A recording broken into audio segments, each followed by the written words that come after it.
Hi everyone, first of all I'd like to thank Asus Singapore to have provided this ROG Strix B850-F gaming Wi-Fi. Let's see what this board can offer. When you unpack this box, you'll be provided with a quick starter guide, a leaflet regarding about the Asus web storage, and a leaflet of stickers. Nicely done, and inclusive of a keychain. Besides this, there are this package over here. Now, of course, you'll be provided with the antenna, followed by this, which is packed in this nice pack anti-static bag. You'll be provided with zip ties, a pair of SATA cables where you have one straight and one right angle,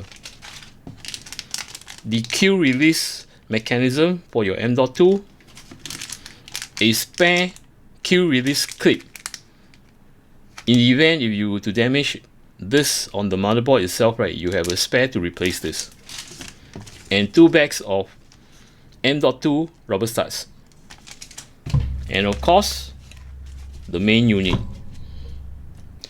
This is an ATX motherboard that has a construction of 8-layer PCB and with all the copper traces at 2 ounce, and the measurements from here to here is 305mm.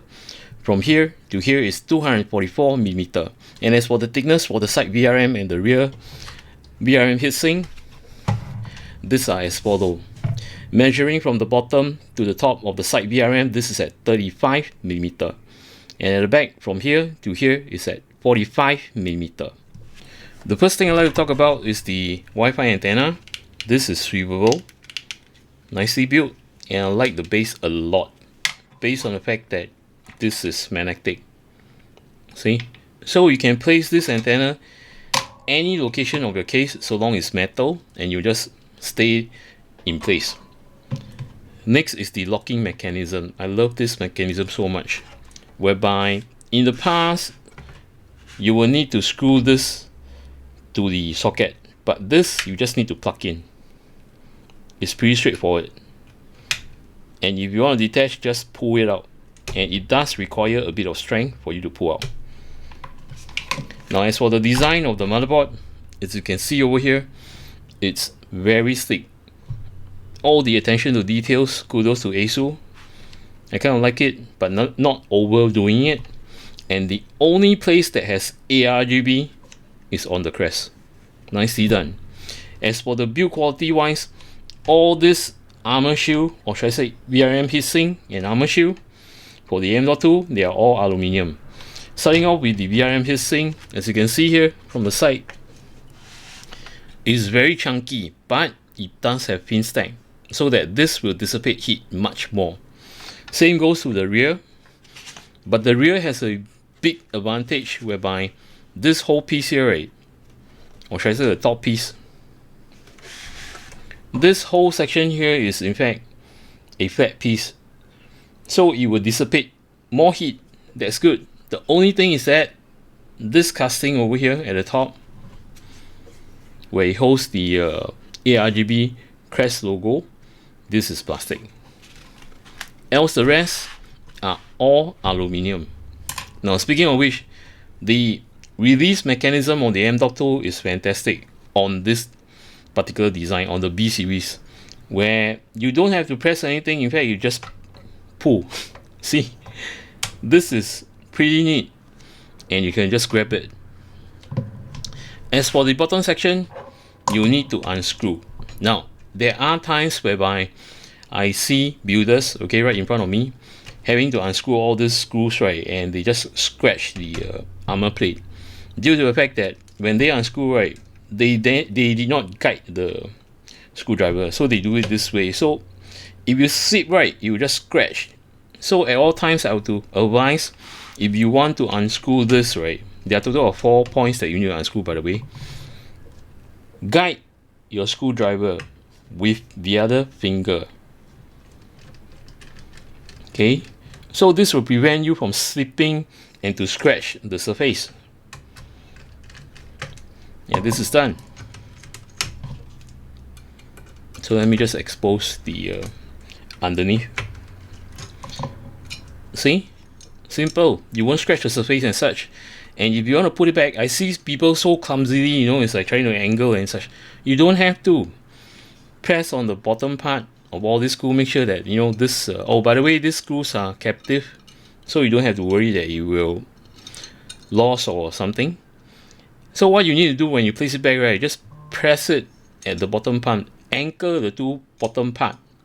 Okay, then down here you can feel where the slot is. So just point one area, go to the other area, leave it down. That's it. It's all in place. And then you can just screw it in. And when you screw it back in, right, again, guide your screwdriver. Do not just screw it this way. You know, that will scratch. Now, talking about the power face of this motherboard, it's at 16 plus 2 plus 2 with 80 chokes. If you total up all the power face itself, right, it's more than enough to cater for a high-end processor, which is the 7950X or the 9950X, or even the latest version that's coming out, which is the X3D, 9950X3D. So this is more than enough to cater without any worries. At this center portion, this is the 1718 socket, whereby it supports AMD processor of 7000 series, 8000 series, and the 9000 series. At the bottom section, total of 4 DIMM slot, and this is meant for DDR5, and it has a max capacity of 192 gig. It runs on dual channel and have a max expo profile of 8000, and this do support both ECC and non-ECC RAMs. There are a total of 2 PCI-E slot, where the top slot, this is Gen 5 at a speed of x16, and this is controlled by the processor. Good news is that this slot does not share any lane with the rest of the M.2 and such. So when you plug your GPU in, right, you will always run at x16. Else for this bottom PCI-E slot is controlled by the chipset, and this is Gen 4 at a speed of x4, and it share lane with this particular M.2 slot. So if you were to plug something over here, this M.2 will be disabled. If you plug a M.2 over here, this will be disabled. There are a total of 4 M.2 slots, which is 1, 2, 3, and 4. The top 2 is controlled by the processor, and both of these are Gen 5, which is backward compatible. Else for the bottom 2 is controlled by the chipset, and they are of Gen 4. Now, speaking about the PCI-E slot, they have a very unique way to slot your graphic card. So when you slot it in, right, as usual, you just plug it in. Okay, this is in. And if you want to remove out, right, leaving from the back, just pull it off. Reason being, right, this mechanism over here. Okay, let me just zoom in.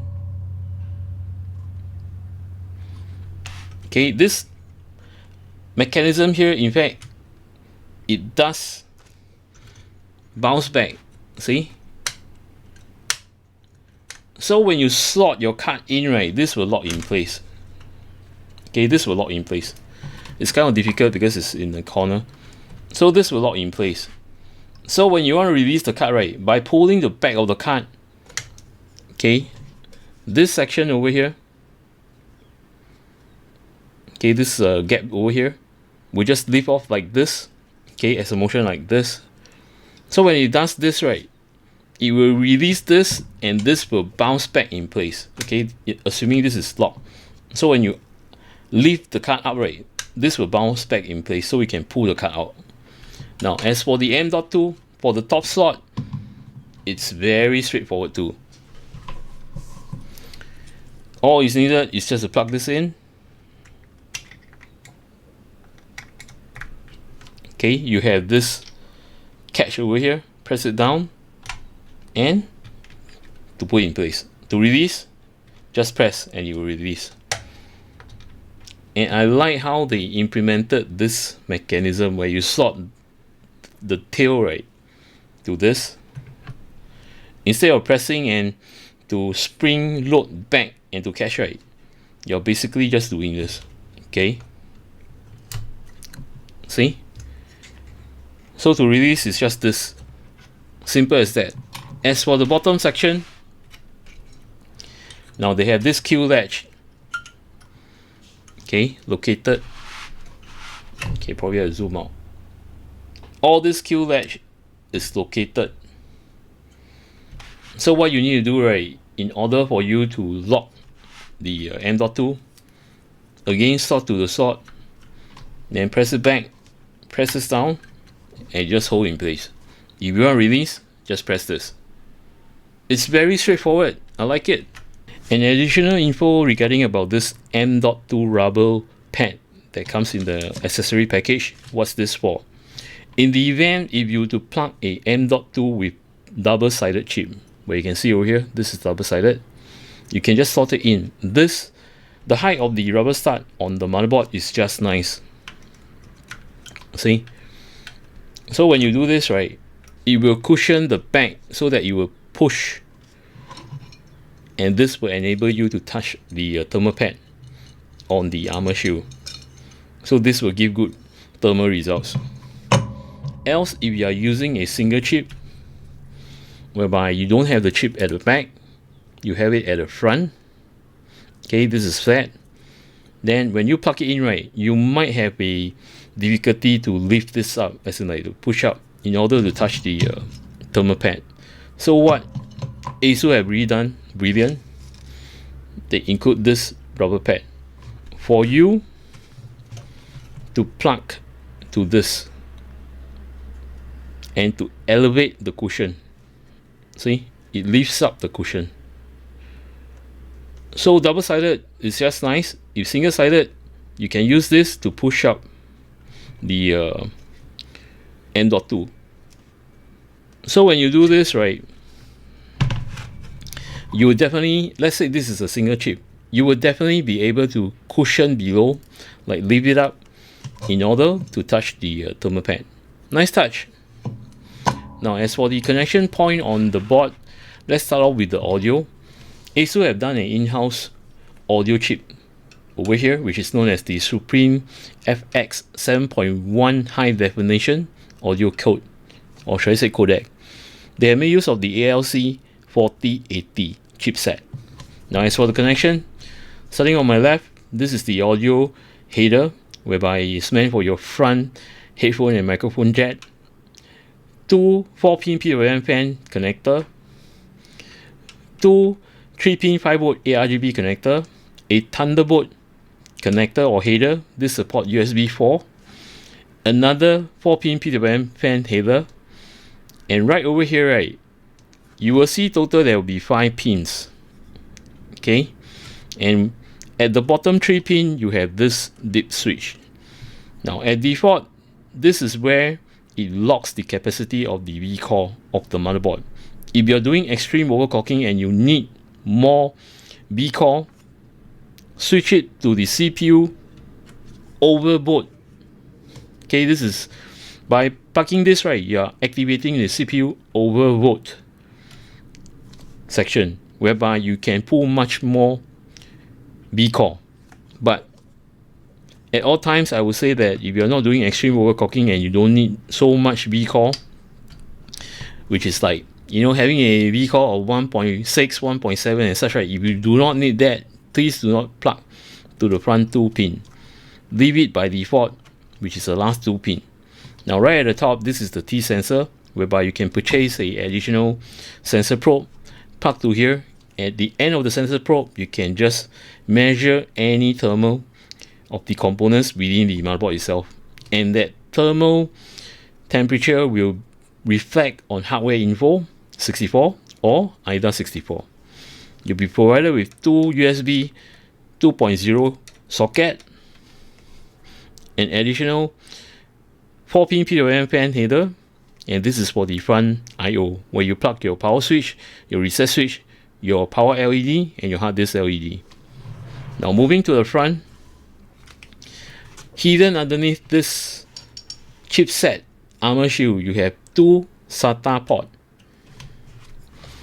followed by a 3.0 USB header, which is meant for your front USB Type A port, a Type C port, which is generation 2, whereby this transfer rate is at 10 gig, and 24-pin socket where you plug your power supply 24-pin power connector right to here to supply power to the rest of your motherboard, except for the processor. Processor is by another connection. A start button. This is this is useful if you were to plug everything in and you want to test this outside the motherboard. You don't have to short the pin. Instead, you press the button over here and you will start the whole system. Another 3-pin 5V ARGB connector, and at the top you have 3 4-pin PWM fan header. Now let me just zoom in.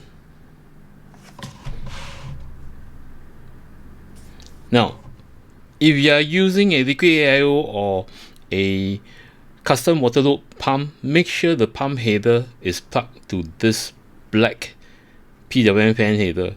Okay, this is for the pump. Reason for this, right? This is dedicated to produce more amperage to the pump so that your pump will run in a consistent rate. So make sure you plug it to here. Else, for these 2 gray ones, one is for the CPU and the other one is the CPU op. And what's the difference? Now, for CPU op, this will follow the fan curve of what you have set on CPU 1. So in the event if you were to plug a liquid AIO or a air cooler, make sure that your radiator fans or your air cooler fans is plugged to CPU fan and not CPU op. Unless you're doing push-pull configuration on a liquid AIO, where you have 2 sets of fan on each radiator. One set, plug it to the CPU fan. The other set will plug it to the CPU fan op, because CPU fan op will follow the fan curve exactly the same as what you have configured on CPU. So this will make all your fans on your radiator, the push-pull configuration, to run at a consistent rate. And I should say to climb the fan curve and such at a consistent rate so that your fans will not get damaged. Now at the rear here, there are 2 8-pin EPS connector. I always mention that one is enough in order to supply power to your processor, as one is rated above 325 watts is more than enough. Unless you are doing extreme overclocking like the liquid nitrogen overclocking, right? Then plug 2.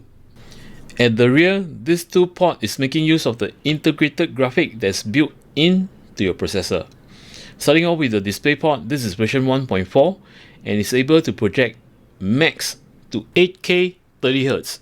At the bottom, the HDMI port, which is version 2.1, is able to project max up to 4K 60Hz.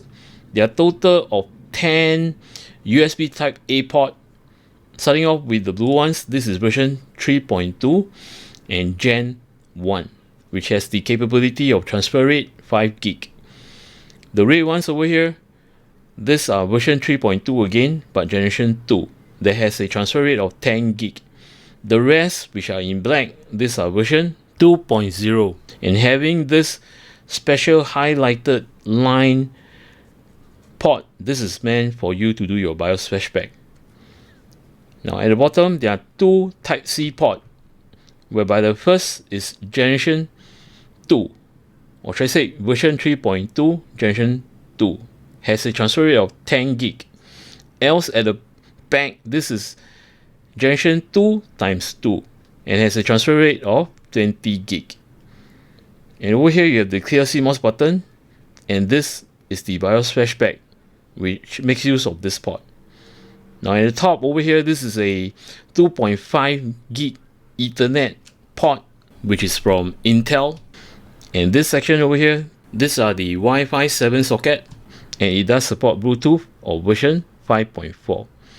And over at this section, this is a very simple audio socket, whereby at the bottom, as I mentioned to you, that it has a 7.1 channel. If you want to make use of 7.1 channel, right, you got to have a device that's able to plug to this SPDIF out. Then at the top, this is the microphone in, and at the bottom, this is for your speakers. Just to show you the ARGB effect on this motherboard, the only area as mentioned to you is this crest with the logo. So when I turn on, see, this is the only area. Where else, if you see the rest of the board, right, it does not have ARGB. And of course, this you can control using the Armory crate known as Aura Sync in Windows. And if you want more ARGB, there are headers provided, 2 at the top and 2 at the bottom. A live illustration on how long does it take for the very first time when you boot up for the RAM timing or training. So as you can see, there's a start button over here.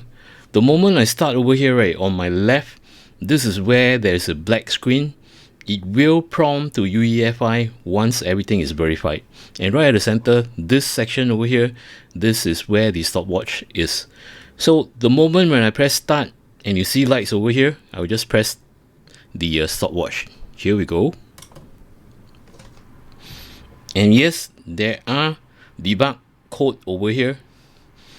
So at this moment of time, a lot who actually transfer from a AM4 platform to a AM5 platform, you might worry, how come it takes such a long time for it to do the boot up to UEFI? Well, this is because of the RAM training timing. So this will take some time. Do not panic, just let it run. So long it stays at amber, you're okay. If it indicates other colors like white or green, probably you need to check your connection of your keyboard, your monitor and such. So this indicate is okay. Let it run. So do not panic. And it will be best that once it boot up, right, flash the BIOS to the latest, or you can do the BIOS flashback to have the latest BIOS, as it will be much better, as they have ironed out all the bugs and improve the performance if you were to do the latest BIOS. So as you can see right now on my left, it's already 1 minute plus. It is still going, so we don't have to panic, just wait. There will be a time whereby it will just go through and it will prompt the UEFI. Now this is only for the very first time.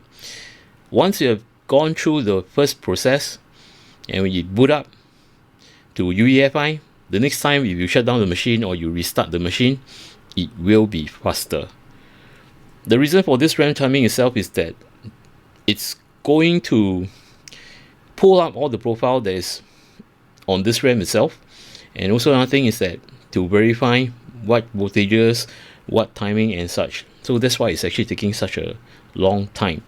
And this happened not only to Asus motherboard, but it does happen to all the motherboards which is on AM5 platform.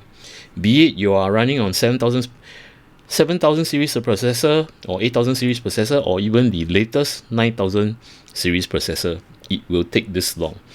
Now the higher, see right now, it has shifted and it's being trained properly.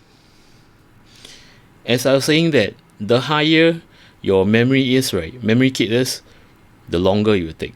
Okay, right now you see it's already down here, so I feel press. See, it boot to UEFI.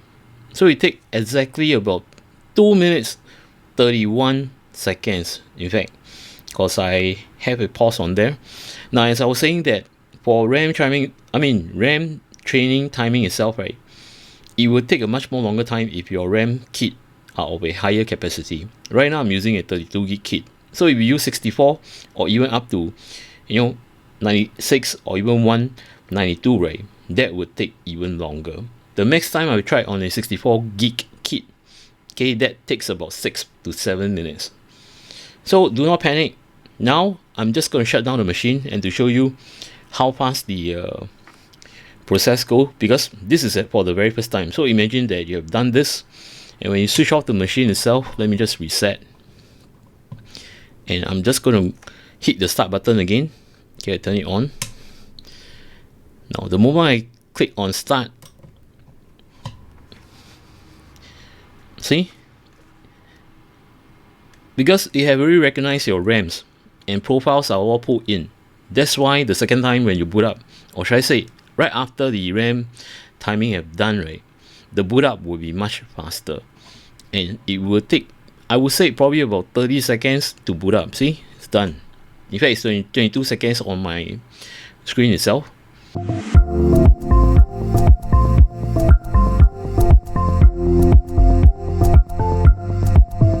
This is the UEFI dashboard it comes in two mode. This is the easy mode, the other is the advanced mode. I'll show you the advanced mode later. You can either use your mouse or your keyboard. See, you can just select. See, I'm using the keyboard. So if you want to set the time, you can just use your mouse to click over here to set your time and date, or you can use your keyboard to click enter and to do your time and date. Now on the easy mode, these are the basic things that you will see. Things like the information of your processor, your motherboard. Okay, so sorry, the other mouse. Your processor, your motherboard, your RAMs. And over at this section, right, where it says Expo, right, this is where you can enable the Expo profile, and you will just pull, or you can disable it. Over at this section, this is where you have plugged your fans, be it the case fan, the radiator fans and such, to your motherboard header, and you will show all the RPMs over here. And it happened that right now I'm using an air cooler, so that's why you only see the CPU fan with the RPM. And at this section over here, it tells you the CPU temperature, the core voltage that is pulling at current, and the motherboard temperature. Right below where it says storage information, this is where you see all the drive. For example, you plug in your M.2s, your SATA drive and such, it will list over here. Now for demonstration purposes, right, I did not plug in M.2, but instead I plug in 2 USB drive. Just wanted to show you the boot priority. Now right below is the CPU fan, where you can see the curve over here. You can click on Q fan control, and these are the headers that you can select while you do your manual fan curve. You can do it over here, where you can set to, PWM mode, and to do the settings over here accordingly to what you want. Okay, just a brief one. See, the fan curve will just change, and of course when you do this, right, you need to click on apply.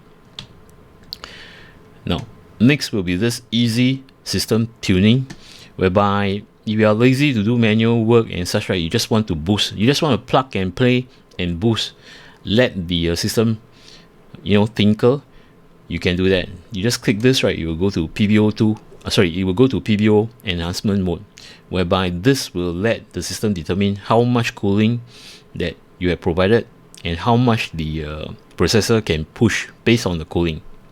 Okay, right, I'm just going to go normal. Then as for boot priority, as mentioned to you, right, I plugged 2 USB thumb drive.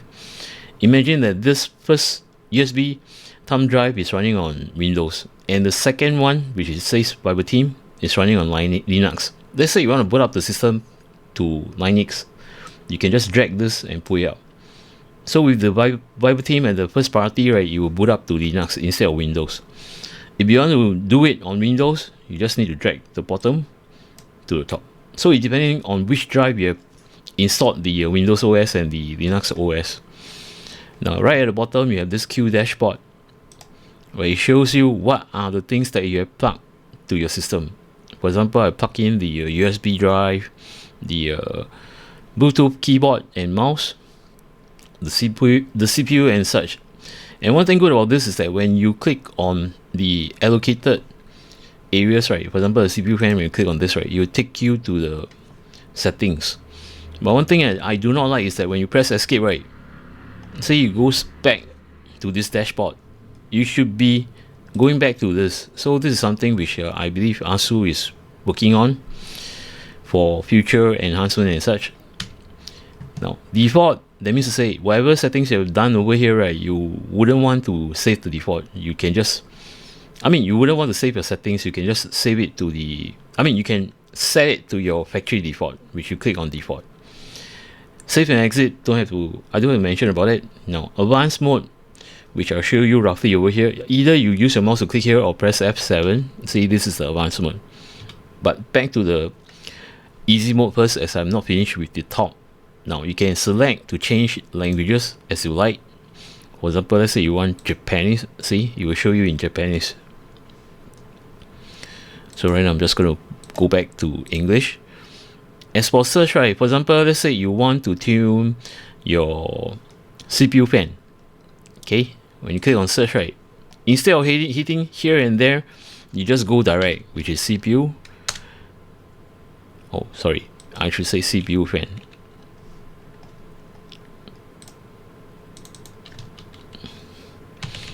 should I say type fan? Yep. So when you click on fan, right, it allows you to go to the interface straight for you to set the control or PWM of your fans. Same goes to your RAMs, your CPU and such. And next will be Aura. Now I'm not going to go in depth, just going to let you have a look. You can pause this. This is to turn off the Aura on your debug area, debug code and such, so you can have a look. Now resize bar, this when you click on it, right, it's always on. This is meant for your this is for your discrete graphic card, where it makes use of the resizable bar. So at all times it's actually on. Right now I'm just going to take you to the advanced mode. Now on the advanced mode, this is what you see. Same thing on the main, all the specs of your system and such. Then you have favorites. These favorites are in fact set for you, where you can just do shortcuts, as in like you want to set your TCD and such, you can do this. Or even to set your XMP profile, you can do this. Now for AI tweak, or should I say AI tweaker, these are the interface whereby you do your manual configuration. For example, AI overclock tuning, I will set it to Expo 1 for my RAMs. Okay, this will pull out. Now there is a good feature on this Asus board. In fact, to the latest Asus board, right, you can set it to Expo tweak. Now what this does is that there is an interface on Armoury Crate where you can do the adjustment over there. Or if you fancy to use the Ryzen Master from AMD, right, you can just set Expo on the fly. So on software side, you can control all this instead of going to the UEFI. So this is one thing good about it. But for me, right, I prefer to use the UEFI. So I just set based on what I wanted to set. Now about the settings over here, right, you can play with it. These are things that you can do. I'll just leave it auto. Now on this interface, I like to use this precision boost overdrive. Now there are two areas where you can do this. Okay, one is on the AI tweaker, which I strongly recommend. I'll show you why. If you to do the other, the other section, right, where it's actually advanced, where you scroll down and to click on AMD overclocking. Okay, I accept, and to set the precision boost overdrive. As you can see here, right, these are the only section that you can do. So we will click on advanced, right, to set the PPO limits. Okay, I have to set manual and such. And all these are running on milliwatts. Let's say you want to run the PPT at 200 watt. Instead of typing 200, you have to type 200,000. Because this is in milliwatt. If you convert, right, 200,000 watt is 200 watt. So I don't really like to use this. So instead, I made use of the AI tweaker, which is this, the precision boost overdrive.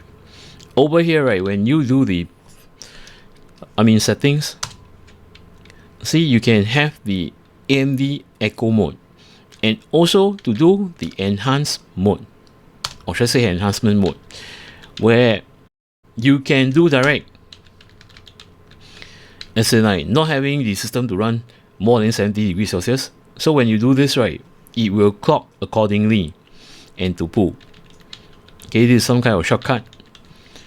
But normally what I'll do is I will set this to manual. Then I'll do the frequency over here. The PVT limits. This is 200 watt, probably 150, I guess, or 190, something like that.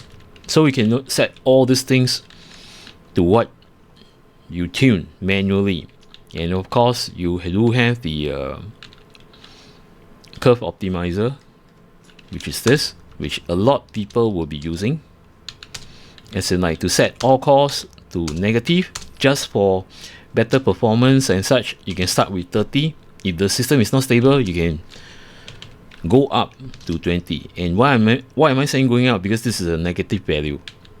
Okay, until your system is okay, right, you will definitely feel the performance boost, and of course with a lower temperature. Besides this, a new implementation known as the curve shaper, you can use this too. Now this has more accuracy, or should I say pinpoint to a more fine-tune of PBO, or should I say the curve optimizer. Okay, my advice to you, take a read up on internet, see what this can do for you.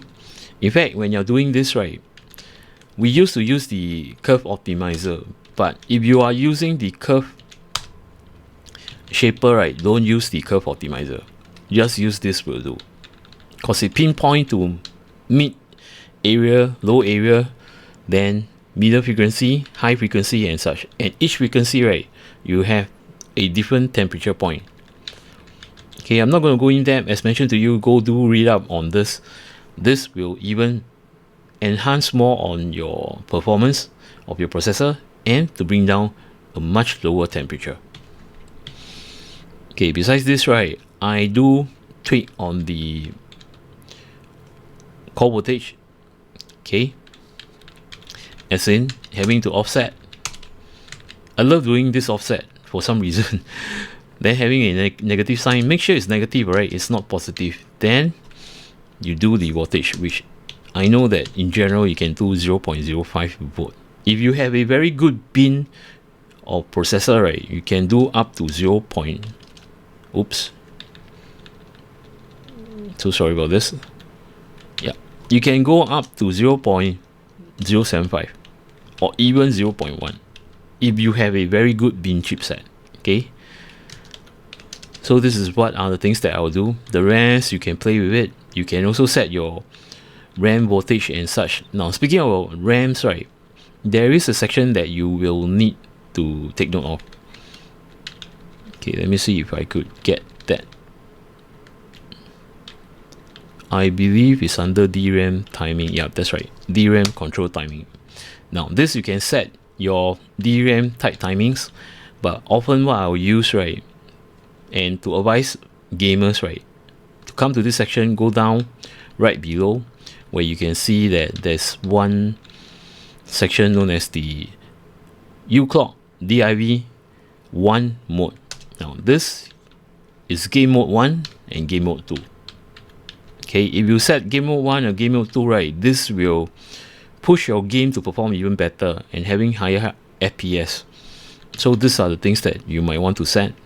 Okay, it's under, okay, let me just show you again. At the main of AI Tweaker, just go down to DRAM timing control, scroll all the way down. As the top are all the RAM timings. Okay, don't fiddle with that if you don't know how to. Just come down all the way straight and look for this uClock DIV 1 mode and set either game mode 1 or game mode 2, or should I say gear 1 or gear 2. So it depends on your system too. If you put gear 2, right, and your system is not stable and it just crashes, right, just switch it to gear 1. It will definitely be more faster and having better performance as compared to setting to auto. Okay, next, besides this, I don't touch on all this. Okay, you can set if you want to, like advanced memory, voltage, all this bin by bin and voltage by voltage, you can set it yourself. I will not touch this. Now on the advanced mode, okay, you have all this over here. Okay, trust computing, just to show you. Then you have the AMD FTPM. Now this is always enabled by default based on the fact that if you install Windows 11, right, you will need to have this enabled. So if this is a disable, right, you can't install Windows 11, right, come over here and set it to enable, and to make sure that enable firmware TPM. Then followed by the UEFI variant protection. This I wouldn't know what this is for. CPU configuration, you can set all this, it's all up to you. Followed by the PCI-E system settings. Now I like to come over here and double check, because this is where it will enable the resizable bar for your discrete graphic card. Okay, make sure these two are enabled. The last one is up to you, play. I wouldn't know what this is, so I just leave it. Next will be USB configuration. Now at times, right, things like certain USB port that I do not use, right, I will disable them. This will boot up the system faster, but of course you can set it to auto like what I'm doing right now. Just leave it. Now next will be network stack configuration. This I wouldn't know what this is, I'll just bypass. Now NVMe configuration is just to show you what are the M.2s that populate in. Okay, it doesn't really do much.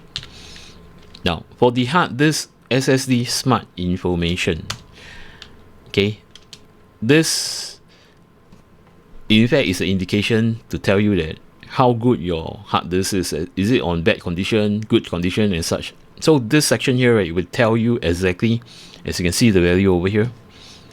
It will tell you how, I mean, is your hard disk okay? Is your hard disk doing worse and such? It will tell you all the values over here. Now this is also another important point, whereby the SATA configuration. In the event if you have plugged in a SATA hard disk or SSD, and if you want to unplug it on the go while the system is on, as in like it's still in Windows, you have to come here to configure. Take for example, let's say you have plugged a SSD on this SATA 6G_1. Okay, make sure you set this hot plug to enable. Then on Windows itself, right, you can eject the drive and to pull out the whole SATA hard disk. If you don't set this right, you will going to damage your SSD or hard drive. So take note on this. Besides this AMP configuration, I said this many times, I have made use of my mobile phone to turn on my system instead of physically touching the button on the PC itself. Because every time when I came back home from work, before I step into my place and such, right, so long I have my Wi-Fi connected to my smartphone, I'll just trigger it to turn on my PC while I, you know, open up my gate and such while it's booting up. So often I like to do this. And how do I do that? Is to enable this. Okay, the power on by PCI-E, I will set this to enable. Probably one of these days I should show you how I configure it. Yep. Then you understand what I'm talking about. Now, onboard devices configuration, I also will use this. As often I will set things like I want to use and things that I don't use. Okay, for example, Wi-Fi I don't really use on a motherboard. You might be saying that, hey, how come you purchase a motherboard that comes with Wi-Fi? Well, that Wi-Fi comes in handy if your LAN port is damaged. Okay, but at all times my Wi-Fi is always disabled. My Bluetooth is enabled. Then for the audio, okay, especially for the audio, I'll just disable. Reason being, right, I'm using a audio interface, so I will set this as disable. And the rest you can set up to you. Now, the reason to set some of the devices, I mean some of the ports to be disabled, right, or some of the devices to be disabled, right, it allows me to boot up my system faster, because it will bypass, it will not verify things like your onboard audio. It will bypass because I am using a audio interface, which is an external device. So this is what I meant by disabling this. But of course you can choose this as leave it on or enabled or auto. It's up to you. And followed by all this I will skip, but just to show you what can be done. Next will be monitor. Temperature monitor. This is to show you the stats of your CPU, your monitor, I mean your motherboard, your chipset and such, your RAMs and such, all the temperature. Okay. Next will be fan speed monitoring. If you have populated a lot of case fans and such, right, this is where you can see all the RPMs, where they are at. And remember I told you that for pump header connect to the AIO pump, this is where it's good, where you can see the RPM of how your pump is doing. Followed by voltage monitor. This is based on what your system is pulling from the PSU, like the 12 volt rail, the 5 volt, the 3.3 and such. Next will be the Q fan configuration. Now you can tune the fan automatically, as in like all plugged to the motherboard fan headers, right? And it's inside the case. You just want to auto tune, you can use this function. It will auto tune based on the temperature and such, and how much that during at load, how much air is going to go in and to cool your radiator and such. So you can use this to fine tune it but most of the time I will be using manual. Starting off with the CPU fan. This is very important. Now the CPU fan controls the CPU op too. As you can see over here, right, there are no CPU op. Okay, there's only CPU fan, chassis, and the AIO pump. So for CPU fan, right, normally I will just do turbo, okay, which is good, and this I will set it to 600 RPM, the lowest. Okay, or you can do a custom curve if you choose to. Manual, then you will need to configure over here based on the temperature, okay, followed by the percentage of the fan that you want to ramp up. Take for example the lowest point, right, which is over here. Now see, the temperature is at, this is temperature at 20 degrees Celsius. So you want to pump your fan to 20, or maybe you can put it up. See, it's like 40% of the fan to ramp up. You can do this. Now besides this, right, okay, let me just go back and set this to turbo. At this section, I know it's kind of confusing to see, oh, Q fan tuning and this. Just remember that, okay, this lines over here is to help you to focus. This is for your radiator fan or your air cooler, followed by the chassis fan, which I'll talk about it later. Then come into the pump section. See, it will just divide so that you know that this is for your pump of your liquid AIO. You can set to auto detect, which most of you will do, but for me, I will just set to PWM mode and to set it at full. Okay, and those of you actually using Unifans or such from Lenny, or maybe, you know, Crosshair iCube and such, right, make sure that this is on PWM mode. If not, you can't control using the software in Windows. So there's something for you to take note. And at all times, right, run your pump at full speed. If not, kindly set it to manual and to set all this to run at 80%, be it whatever temperature. Reason being, right, you want your pump to run consistent and you wouldn't want the fluctuation. If you fluctuate your pump too much, as in like having low temperature, you will just go down the, you just run down the motor. Having a higher temperature, the motor will run up. So if it goes up and down, right, your motor will wear and tear in no time, as in like the pump. So make sure you set to 80% or 100%. Why 80%? Based on the fact that some of them dislike the noise of the pump that runs at 100%. So 80% will be alright. Okay, coming to my last point. Okay, let me just set this back. Where's the chassis fan?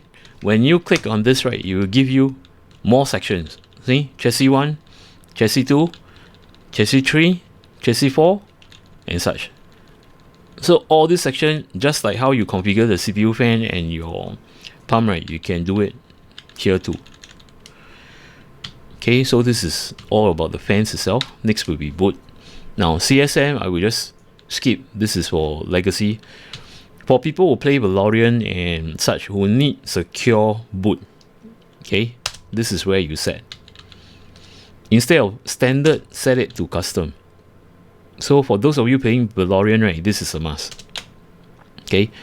Now when you are doing this, and as time you wanted to reboot your system, right, or should I say refresh your system with Windows OS, right, before you do that, make sure you come over to the UEFI, set this to standard, boot up again on Windows, okay, then shut it down and to refresh your OS. If you don't do this step, right, you might not be able to install the OS on your M.2 based on the fact that it's been locked. Okay, this is the meaning of it. Now besides this, boot option, as I show you on the EZ mode over here, the boot priority. So this is exactly the same as this. You can just set your boot priority. Then when it comes to the last section, right, in this area whereby you've done all the settings and you say that I'm not going to boot with all my settings, you can just select whichever drive that you want to put and you will just put. Next will be tool. Now this is BIOS patching. You can click on this and to select, okay, right now I have the BIOS over here, which is the latest. So we can just select whatever BIOS that I've download from the motherboard manufacturer, which is this B850-F gaming Wi-Fi. Once you've downloaded it, put it in a thumb drive, you plug it to the version 2.0 USB Type A port, right? You can come here and load the BIOS. This is one way. Another way is BIOS flashback, which is to make use of the BIOS flashback button at the back and the BIOS flashback USB Type A port with your firmware in it. Okay, there are two ways of doing BIOS firmware.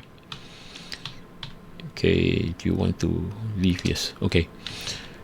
Then the rest, right, rollback images and such, you can set it enable, whereby during the process in UEFI when you do your BIOS flash, and if there's something wrong, right, you will just roll back to the previous version. So this is just to safeguard you. The rest I won't be talking much. Now, this Asus Secure Erase, kindly do not use this.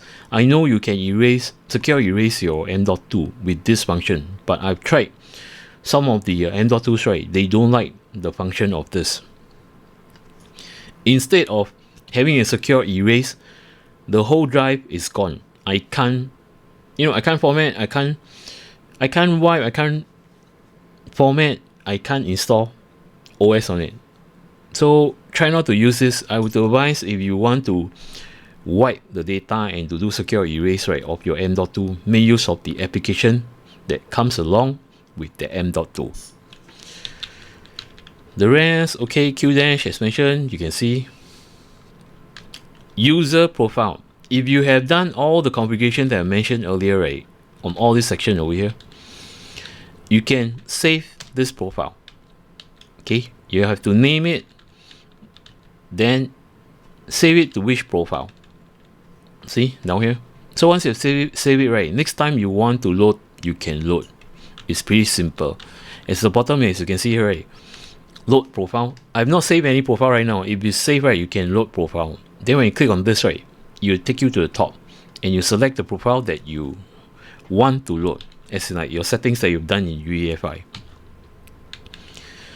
This is the Asus SPD information, which is your RAMs, what they are made for, SK Hynix, from King Banks, etc.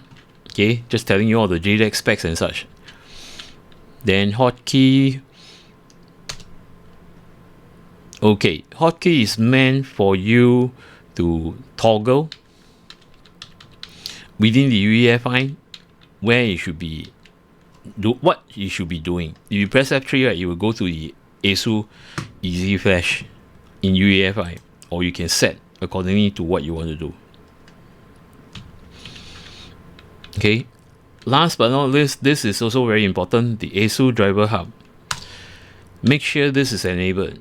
Reason being, right, for the very first time when you install Windows OS, you will tend to go to the motherboard manufacturer, or even doing a auto detect from AMD to install the chipset drivers and such. I would strongly advise you not to do that by heading manually to those websites. Just enable this, so when you boot up the system, right, you will get a prompt telling you that, hey, the system has detected this is not up to date, that is not up to date, that is missing. It will prompt you to install all in one go of all the drivers, so it's just in one page. It will fetch and to install, so you don't have to worry about all those. So make sure this is enabled. Else for exit, self-explain. Let me be very frank regarding about this Asus ROG Strix B850-F gaming Wi-Fi motherboard.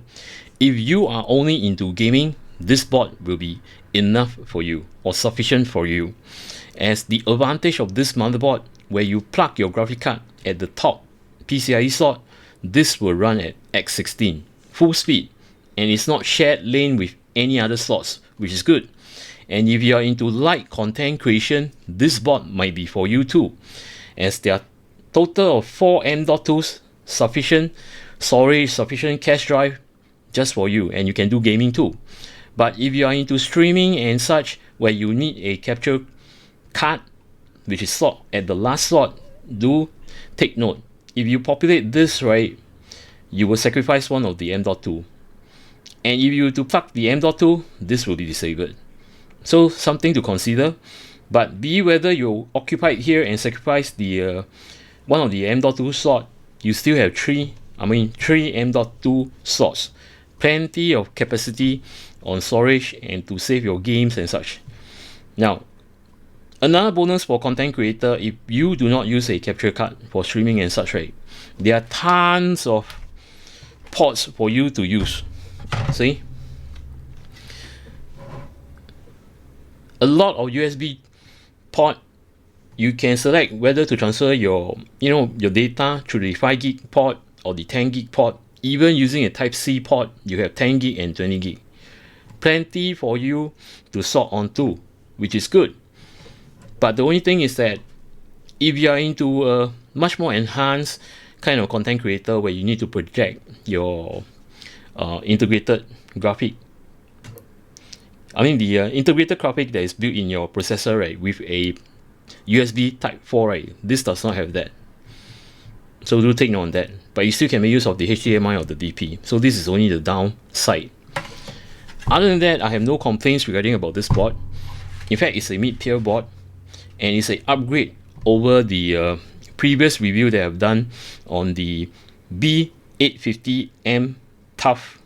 If you guys have missed that, right, you can click on the top right hand corner and it will take you to that content on that board, which is the Tough board, and that's a M-ATX form factor. So as mentioned, this is an upgrade, and this will definitely fill up bigger cases, so you will not have weird kind of spaces where, if you have a big case and you place a M-ATX board, right, it looks very weird. But this is sufficient to fill up the space. Now, the only thing which I also dislike about this board is the fan layout. See, you have fan headers over here, you have fans over here, which is the top and the bottom. So at the top section, well, okay, it's well covered, not a problem. But most of this are catered for your pump and for your radiator fans and your air cooler fans. Else, if you want to do the front, okay, for example, let's say you want to do the front or side fans, right, you need to route to the bottom, which is here. Then for the bottom, not a problem, it's so near reach.